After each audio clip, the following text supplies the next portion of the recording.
What's on your mind? What is up, guys, and welcome back to the What's on Your Mind podcast, where we talk about the things that nobody else wants to talk about.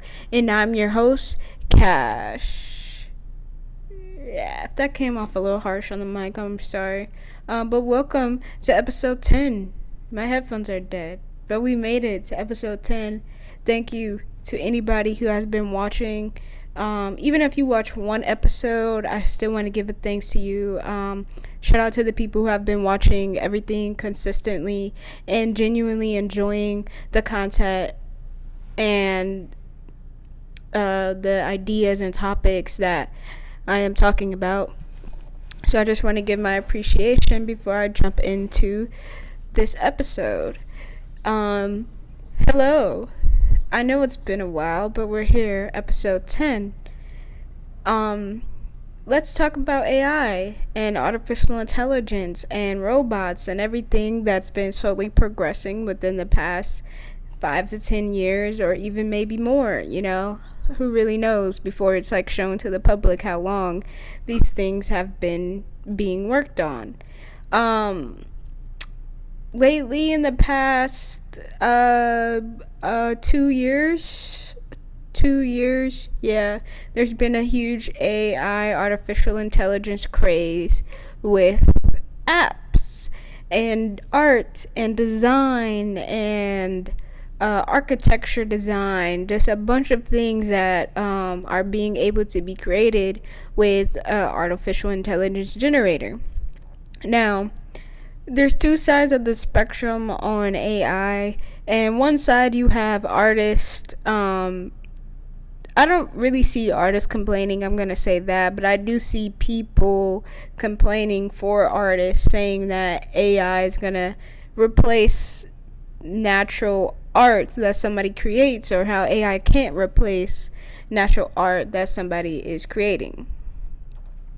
And then you have the other side where everybody is using it, everybody's loving being able to just type your ideas out and then it creates an image or images of what you have imagined in your mind. Or they're loving the idea that they can have art that of themselves, or that they want to create, that they don't really have to reach out and have to pay somebody for. They can do it themselves, and they rather pay a program rather than a person. And if the program can get everything they envision correctly, then they love, they why and cheaper. So there's two sides of the spectrum on that. Now, I honestly don't believe that AI art is gonna replace real artists. I don't. But you never really know what's gonna happen. That is true. But even with the amount of everybody using it right now, there's still tons of artists right now that is genuinely creating and selling their art. So I don't think, as of now or the next 5 years or so, AI art, or even more, like, I just don't think that AI art is going to replace the art of a human. I just don't. Because even an artist is able to bring their ideas to life on that paper, just the same way that the AI, when you tell its ideas, it bring it out on paper. And I don't know if any of you guys have ever used the AI generator, where you put that you put your idea in and then it populates images based on your idea. Now, I have used it on an app that I'm not going to mention, because I'm not, but the app, I typed it in. I just wanted to see what it would produce. Like, I didn't really plan on using the art because I was actually on the app for a different purpose. But when I typed in just random ideas back to back, none of the art generated to what I envisioned. What I was expecting to want and see, it wasn't doing that for me. And so I did have problems doing that. But then on the other hand, where I use this other app to just, create the pictures of myself, like all the art everybody's posting is pretty cool. I wanted to see what kind of art it'll create off of me. So I tried it. I put in like 10 pictures or so, and it generated 100 photos for like $5.99 or something like that, and then the art was literally amazing. Honestly, like that better than trying to type in my ideas and get disappointed, because I'd rather just draw that or create that myself than rather have keep going through it with the artificial intelligence to try to actually pull the images or the creativity that I'm pulling out of my brain to actually transmit everything I want to that AI. That's kind of difficult unless they literally put pieces into our brain to like physically transmit the idea in a whole into the AI, and then the AI physically can see the exact image that you're trying to create and then recreate that exact image that you're looking for. That's the only way I see that this being possible. And I know some people have used it and they've got success stories from it and all that. Well, good for you. It's just not something for me. And when I, uploaded pictures of myself, I actually did like a lot of the pictures because they were just different arts of me, and different portraits of me in just different styles and even futuristic, which is kind of weird. It makes me think a little bit about like, is it generating images of like what I should look like in the future, like when I get older and things like that? Because there were some images that were like older me and younger me and me now that had generated just off these 10 photos of me now, and that was kind of cool to me. And I don't know if any of you guys have seen it on any of my other pages. I don't know if I have it on YouTube or not, but there's a poster on my wall of me that's actually was created by AI, and it looks super futuristic, and it got like all of my characteristics to a T in like style. And if it kind of looks advanced, like future, so like if this is how style would change in the future, this is how I would interpret it. And that was really dope to me. It's actually one of my favorite images that the AI generated for me. And honestly, all of my cover arts for my podcast that I use are all AI generated art of me. And granted, not everything came out me or a woman at that, but they were all still cool art to see, and I still plan to use all of the 100 images regardless if they're actually replicas of me or not, because the art is actually still good and useful and cool. And I appreciate art, whether it's from human or artificial intelligence. Robots. Let's talk about robots. Robots.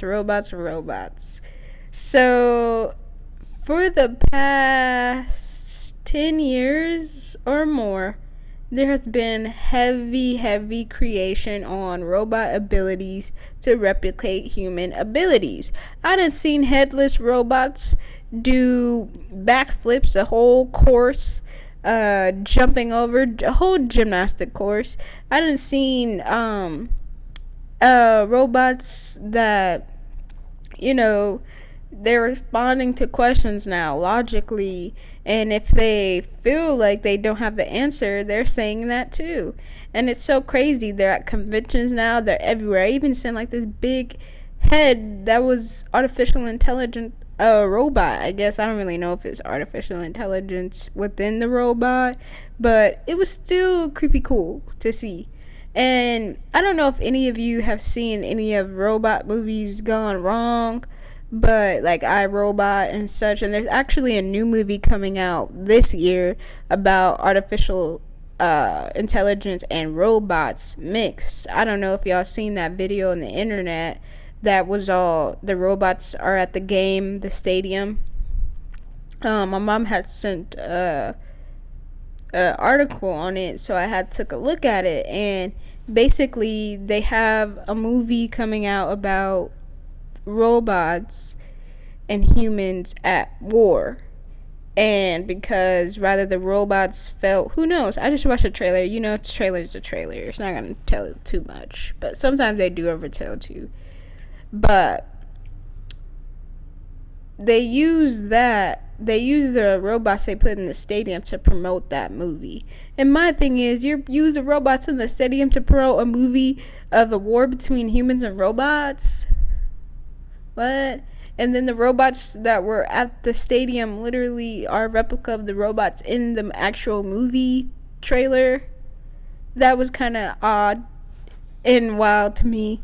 And they were high-fiving people, like looking around, holding up the sign, the number sign. It was just so crazy. And it's like everybody is acting natural with it. Everybody was just, around it.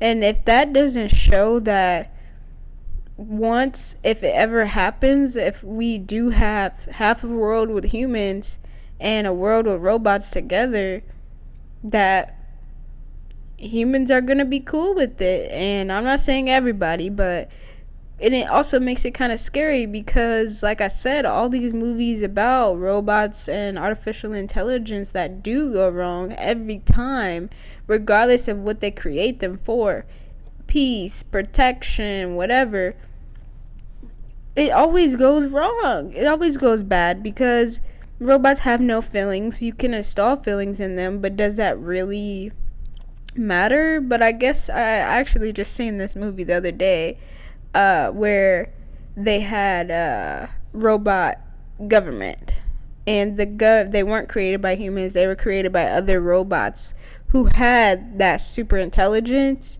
and they basically used it to make a world of robots and humans, but the robots are in control.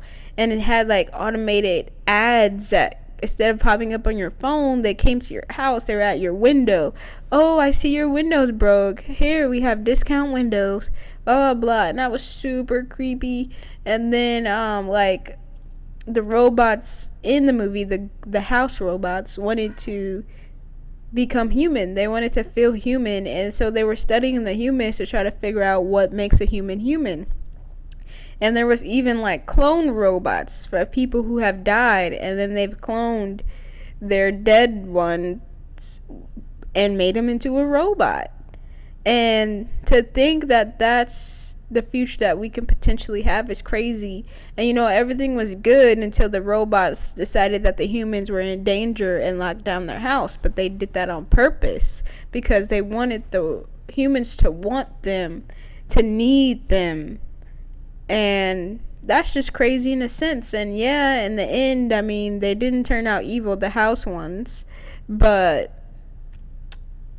they basically, like, the ones that are ruling I don't want to give out too much just in case you come across this movie, so I'm gonna actually just stop there. But I can't remember the movie title right now, but if you ever see it and you've seen this, you know exactly what movie that I'm talking about. But it's just so crazy how the intertwining between the humans and the robots, no matter what the movie is about, it's always the robots wanting to feel human, or the humans telling the robots they need them or created them to protect humans, and they not really understanding what that protection means. And I was recently told a story as well about the military robot that shot the commander after he told him to go eliminate the enemy, and stop anybody that gets in the way. And so the sergeant changed his mind, and so the robot shot him because he got in the way and he was following rules. So they only can take that one direction, and any contradicting within that direction, they don't receive it, no matter if you're the commander, owner, or not, which is really scary. And it's like, if we're going to use these in battles and wars so humans will have to go to wars and stuff like that, I mean, I get the idea behind it. I truly, really do. But it's just that percentage that can turn out really, really bad. And then I think about, like, do I want to stick around to see a robot versus human war? And if I did, I mean, I would be, I wouldn't be involved in the war because I have no beef with robots at the moment. But if that did happen, I mean, it would be a sight to see. It would kind of be one of those so real moments where it's just like something you always knew was possibly of happening for so many reasons, and you're just watching it all unfold. It would just be surreal to witness. And advancing in our technology and as a society and all these things is really great. And the potential of things that can be created from expanding our technologies is really great as well. But sometimes not every single thing needs to be reflected like a human, because not even humans really can learn to control their own emotions, logic, common sense, all of these things. Not even humans can do that. So thinking that a robot can is insane. It's insane. And then it's like humans can do it, but you have to take that extra step and like work on yourself, self-reflect, learn your chakras, get your vibrations right. Just these things that our body needs that is unspoken just by eating and drinking water and working. Like, those aren't things that our body, we don't need to be working. Isn't a need for our body, but we do need to stay active in order for our bodies to be healthy. We do need to keep our heart rate up and things like that to help us live longer and all that, so our hearts won't think that it's time to tap out. So it's like our body is its own system, AI system in itself, and we have the ability to control the whole show if we really do the work. And so it's like trying to take that inner thing and put that in a robot. I honestly, I don't know. I mean, I'm not gonna say I don't see it going well, but at the end of the day, I don't see it going well if it doesn't, and I'm not against it. Like I said, advancing is always good, but man, would that be some shit? Like, that'll be something. That'd be a sight to see for sure. And not a good one. I mean, especially if humans lose, then it'd probably be like the movie I was talking about, where the robots took over the government and any hate against robots was penalized, like they drained money and stuff. Okay. I'm going to done talking about the movie. I don't want to spoil it. But I appreciate you guys for watching. I am listening to the feedback and taking it and trying to implement it into these videos as we progress to our season 2, episode 11, and so on. I really, the last feedback I got was sometimes when I'm talking on the mic, it like taps out. And yes, I'm aware of that. And the reason is because for some reason when I talk, my P's and T's and things, if I'm speaking with passion, like that P, it comes off really hard on the mic. And no matter like how I position the mic, it's just like Peter Piper had a peck of peppers. But then if I'm this far, I kind of have to yell to project my voice. And I don't have a big voice. Even me yelling is not really that big. And I only can yell at a certain volume too. It's crazy. But if I move it closer and I still Peter Piper, see right there, it kind of adjusts. So it's like there has to be a minimal thing.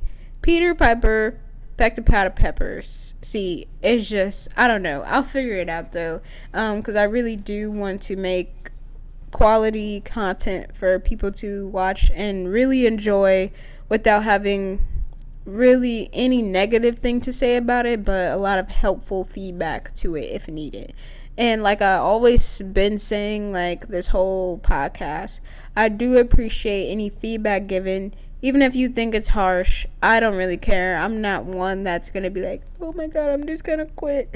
I'm gonna take it and actually implement it into the podcast. Because that's just the type of person I am, and I would do, like I said, want to create that long lasting good content that just keeps bringing people back to watch it. I appreciate everybody again. Thank you for coming this far and being on this journey with me of the What's on Your Mind podcast. I love you. This is episode 10, 10, baby. Peace, love, and happiness as always. Until next time, where we find out what's on your mind.